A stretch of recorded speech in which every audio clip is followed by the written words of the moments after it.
Imagine relaxing at your own pool, and someone calls security because they don't think you belong. What would you do? You know that moment when you finally think you can relax? No drama, no noise, just peace? That's exactly where Dorian Reese was.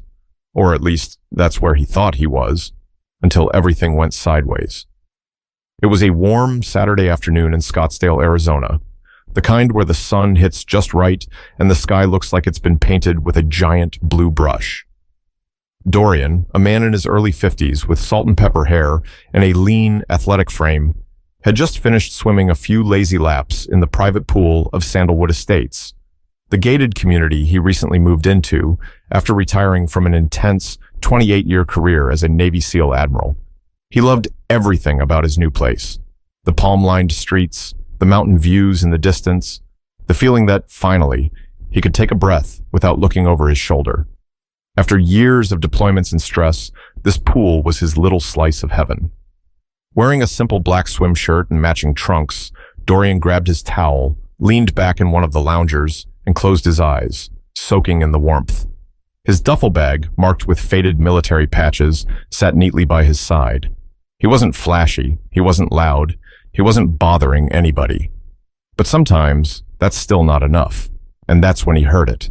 The sharp click of heels on the pool deck, followed by a voice that immediately put him on alert.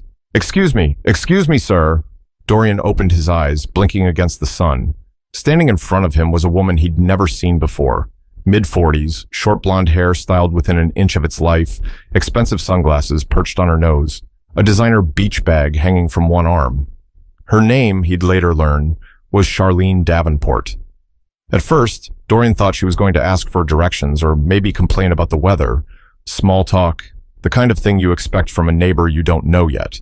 He even sat up a little straighter, polite as always, but her tone was sharp, not curious, not friendly. "You can't be here," Charlene said, crossing her arms tightly. "This pool is for residents only. Guests need to be accompanied by a homeowner at all times." There it was. No introduction, no question. Just an accusation wrapped in a rule. Dorian paused, measuring his words. Years of discipline taught him never to react without thinking. He could tell already, this wasn't going to be a simple misunderstanding. "I live here," Dorian said calmly, voice steady.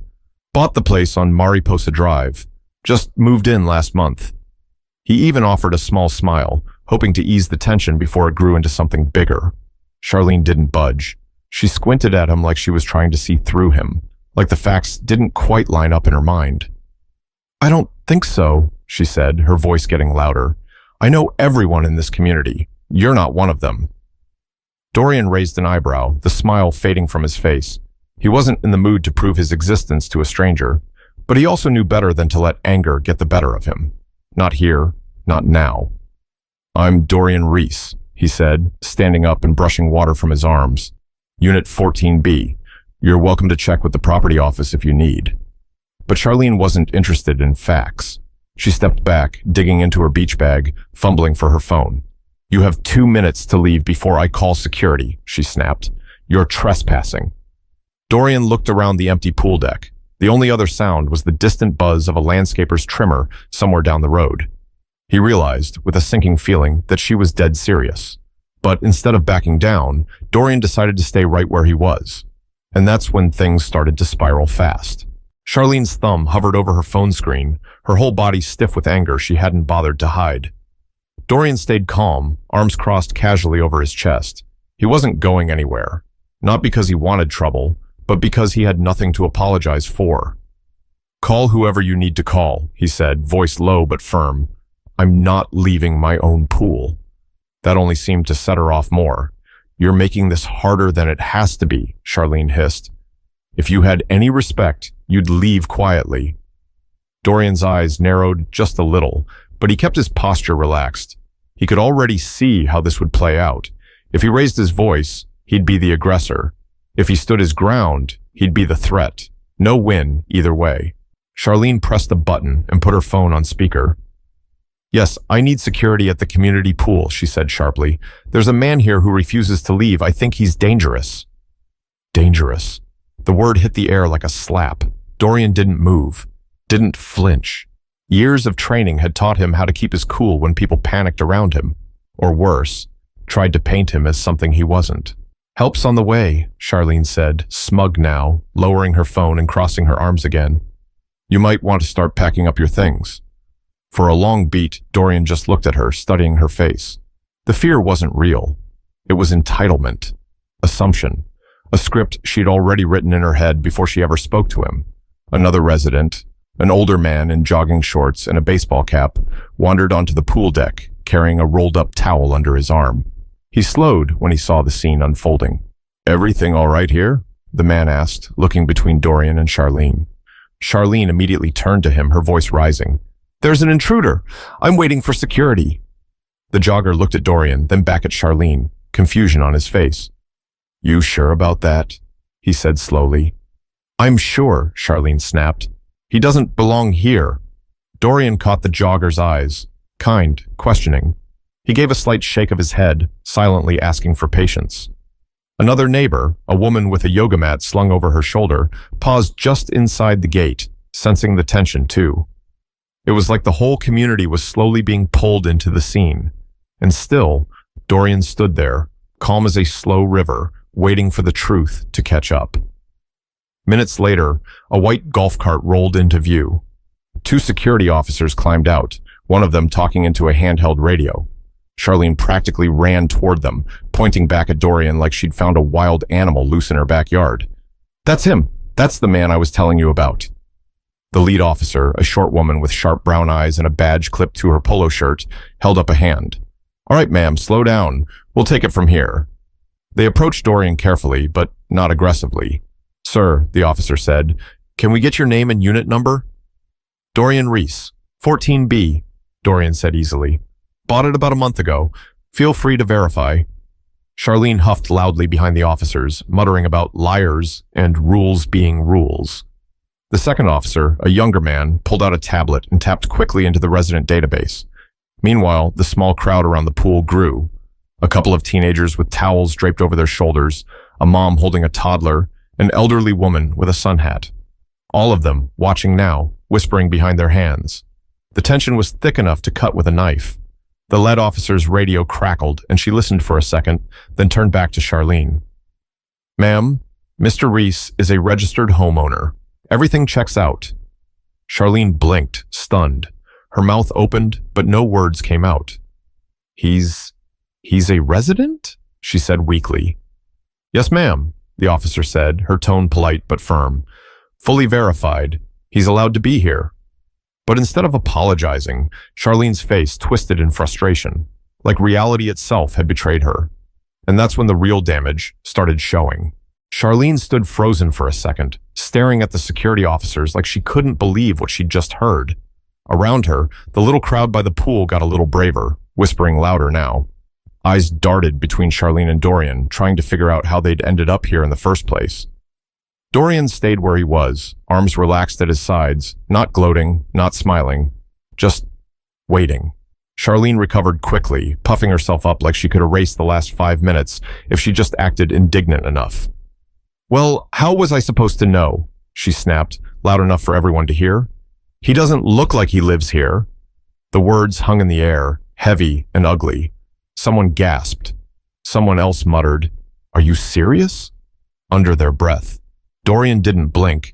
He just tilted his head slightly, as if giving her one more chance to think before she said something even worse. But Charlene wasn't backing down. She crossed her arms tighter and turned to the officers again. "Are you sure your system isn't wrong? Maybe he used someone else's name. It happens all the time," she said, trying to sound helpful, like she was doing the community a favor. The older jogger from earlier stepped forward then, towel still slung over his shoulder. "Charlene, stop. You're embarrassing yourself," he said, his voice low and tired. "You're wrong. Just let it go." She spun to face him, face flushed. "You don't know what you're talking about, Greg," she snapped. Greg shook his head, clearly done with her. Meanwhile, the officer tapped her radio again, speaking into it quietly, probably confirming once more that Dorian Reese wasn't some mystery guest. He was their neighbor. One of the teenagers by the fence whispered to his friend, "Man, this is messed up." And the other just nodded silently, watching Charlene like she was some alien creature. Dorian finally spoke, his voice calm but cutting. You didn't ask me who I was. You decided what I was. Charlene opened her mouth, but no sound came out.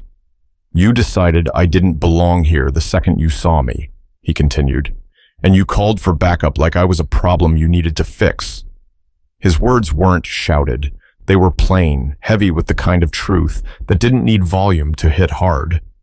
Charlene fidgeted with her sunglasses, pulling them off, then putting them back on. She glanced around the pool deck, suddenly aware of how many people were staring and judging. You know, Dorian said, stepping forward just a little, you might have saved yourself some embarrassment if you'd just asked a simple question first. Charlene tried to recover. She shrugged stiffly and mumbled, Well, I was just trying to protect the community. The yoga mat woman rolled her eyes so hard it was practically audible. Protect us from what, Charlene? She said dryly. A man sitting quietly by the pool. Charlene didn't answer. She just grabbed her beach bag tighter, her whole body stiff like a board. The lead officer cleared her throat. Everything's sorted now, she said diplomatically, trying to nudge the situation toward a close. Everyone's free to enjoy the amenities, as long as we respect each other. But the damage was done. The whole mood of the sunny afternoon had changed. Dorian turned and picked up his towel slowly, not in a rush, not rattled. If anything, he looked stronger than he had before, like he had nothing left to prove to anyone standing there. He slung the towel over his shoulder and gave one last look at Charlene. Next time, maybe start with a hello, he said. Could save you a lot of trouble. Then he walked back to his chair, sat down, and leaned back like he owned the whole world. Because in that moment, he did. But even as the officers packed up and the crowd began to drift away, whispers still clung to the air, and it was clear that for Charlene, the real consequences were just beginning. Charlene didn't leave right away. She stood by the gate, fidgeting with her bag, pretending to be busy on her phone. But no one was fooled. The whispers kept coming, louder now, cutting through the still afternoon air like tiny knives. Greg, the jogger, sat down on the lounger next to Dorian's, not saying anything at first. Just a small nod of respect. The kind that didn't need words. The mom with the toddler gave Dorian a soft smile as she passed. Even the teenagers tossed him looks that were part apology, part awe. But Charlene, she couldn't seem to find a way to back out gracefully. She lingered like she was waiting for something, anything, to flip the story in her favor. And then the property manager showed up. Gloria Bennett, a tough, no-nonsense woman in her 60s with short silver hair and reading glasses perched on her head, came marching through the gate, clipboard in hand. She wore her authority like a badge of honor, and she looked irritated. She beelined straight to the security officers first, talking in low tones, nodding occasionally. Charlene perked up immediately, smoothing her hair like she was preparing for backup. But then Gloria turned to Dorian. "Mr. Reese?" she said, voice clear and formal. Dorian stood and walked over to her. "Yes, ma'am," he said. "Apologies for the disturbance," Gloria said. "We've already confirmed your residency. I want to personally welcome you to Sandalwood Estates." She extended her hand. Dorian shook it firmly. "Thank you," he said simply. Charlene's mouth dropped open. Gloria turned to her next, clipboard tucked tightly under one arm. "And you, Ms. Davenport," she said, tone tightening just slightly. "We will be reviewing your behavior today under the community guidelines for harassment." The word hit like a hammer. "Harassment?" Charlene gasped. "Yes," Gloria said bluntly. "Targeting another resident without cause, disrupting community peace, and filing a false report with security. Those are all serious violations." Around the pool, people pretended not to be listening, but they were all tuned in. Charlene's face turned a deep shade of pink. She sputtered, searching for an excuse, but found none that didn't sound even worse than the truth. I was just trying to be cautious," she stammered. "I thought he was, you know." She trailed off. There was no way to finish that sentence without making it worse. Dorian didn't say anything. He didn't have to. The silence spoke loud enough. Gloria wasn't finished. "Mr. Reese served our country for nearly 3 decades, she said, looking around so everyone could hear. "He is a retired Navy SEAL Admiral with honors you couldn't begin to understand." A gasp rippled through the crowd. Even Charlene looked momentarily stunned, like the foundation of her assumptions had cracked under her feet. Dorian gave a slight shake of his head, almost amused at the timing. "I'm just here to enjoy my pool," he said with a shrug. "Same as anybody else." The teenagers exchanged wide-eyed glances.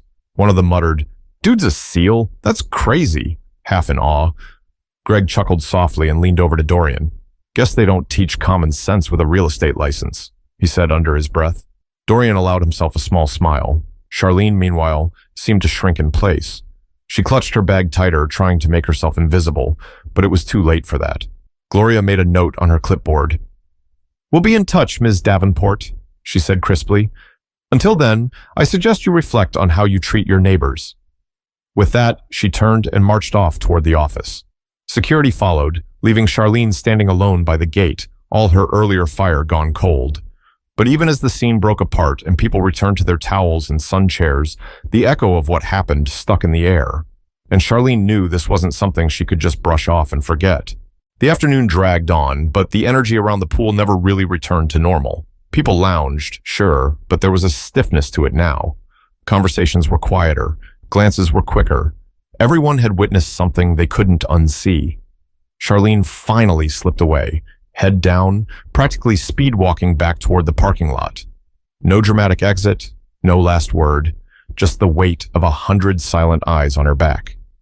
Dorian stayed where he was, not out of stubbornness, but because he refused to let someone like Charlene dictate the terms of his peace. He'd earned the right to sit in the sun without being questioned, and by God, he was going to enjoy it. Greg eventually pulled his chair closer, sitting down with a grunt. "Mind if I join you, Admiral?" he said, half joking but with real respect in his voice. Dorian chuckled lightly. "Please, and drop the Admiral stuff. Just Dorian now." Greg smiled and leaned back, the two men sitting in companionable silence for a minute, the only sound the soft splash of a teenager jumping into the shallow end. "You know," Greg said finally, glancing sideways, "this community needed to see that." Dorian didn't respond right away. He tilted his head back, letting the sun warm his face. "Maybe," he said, "maybe it'll make someone think twice next time." Greg nodded. "I think it already has." Not long after, the woman with the yoga mat, her name was Selena Vargas, as Dorian would later learn, came over too, setting her mat down a few chairs away. "I'm glad you stayed," she said simply. Dorian opened his eyes and smiled faintly. "Didn't see a reason to leave." Selena shook her head. "You shouldn't have to explain yourself to anyone." He appreciated that. He really did. But he also knew the world didn't always work the way it should. "You're right," Dorian said, "but sometimes it's not about winning the argument. It's about standing in the truth and letting it speak for itself." Selena nodded slowly, as if turning that over in her mind. Across the pool, the teenagers, who had clearly been eavesdropping, looked even more thoughtful now. One of them, a tall boy with a mop of curly hair, finally worked up the nerve to call out, "Hey, Mr. Reese." Dorian turned his head toward them, smiling lightly. "Yes?" "Thank you," the boy said, voice awkward but sincere. "For your service, and for not losing it on her." The group of teens nodded awkwardly, shuffling their towels and laughing a little to break the tension they felt. Dorian just lifted a hand in acknowledgement. "Appreciate that," he said. He could tell, for them, this wasn't just another adult yelling match. This was a lesson they weren't going to forget. Selena gathered her things after a while, giving him another quiet smile before she left. Greg said his goodbyes too, leaving Dorian alone again. And this time, the silence felt different. Not heavy, not tense, just real. He leaned back, closed his eyes again, and let the day wash over him, the way he'd hoped to when he first walked in. No raised voices, no accusations, just the sun, the water, and a peace he'd earned 1,000 times over. But even as he rested, Dorian knew the real work wasn't done, because healing a community didn't happen with one afternoon at the pool, and change didn't stick unless people were willing to carry it forward. Later that evening, after the sun dipped behind the mountains and the heat softened into something almost comfortable, Dorian sat on his back porch, sipping sweet tea and listening to the crickets sing. He thought about everything that had happened that day, about the stares, the whispers, the silence that had screamed louder than any words. It wasn't the first time he'd been mistaken for something he wasn't, and he knew it wouldn't be the last. But this time felt different. Maybe because he'd fought battles most people couldn't imagine, only to come home and still have to fight for basic respect. Or maybe because now, finally, he realized he wasn't fighting alone anymore. That small crowd by the pool, the jogger, the mom, the teenagers, even the security team. They had all seen it. They had all chosen, in their own ways, to stand with the truth. And that meant something. Maybe real change didn't start with marches or speeches. Maybe it started in smaller places, like community pools and backyard patios. One moment, one hard conversation at a time. He set his glass down and looked up at the stars, scattered wide across the sky like promises waiting to be kept. Being seen, being heard, being valued. It wasn't a privilege. It was a right. One nobody should have to earn, prove, or fight for. Tomorrow would come, and people would go back to their routines. But Dorian hoped, no, he believed, that today left a mark deeper than the surface. Maybe Charlene would think before she spoke next time. Maybe the teenagers would carry the memory with them into adulthood. Maybe the neighbors would tell their friends, and those friends would tell theirs. Maybe the world could change a little, if enough people stayed willing to stand up when it mattered. Not with anger, not with violence, but with truth. Simple, unshakable, enough. He smiled to himself, a small, tired smile, but a real one. This was home now, his home, and no one could take that from him. And as he leaned back in his chair, a soft breeze stirring the desert air around him, Dorian Reese knew one thing for sure. He belonged, exactly where he was. And maybe, just maybe, that's the kind of quiet victory that matters most. If you've ever been judged before someone knew your name, if you've ever had to prove your worth to people who should have welcomed you, remember, you are not alone. Stand in your truth. Stay calm. Stay strong. And never, ever let someone else's ignorance define your value. If you believe in standing up for what's right, even when it's uncomfortable, share this story, because real change starts with us.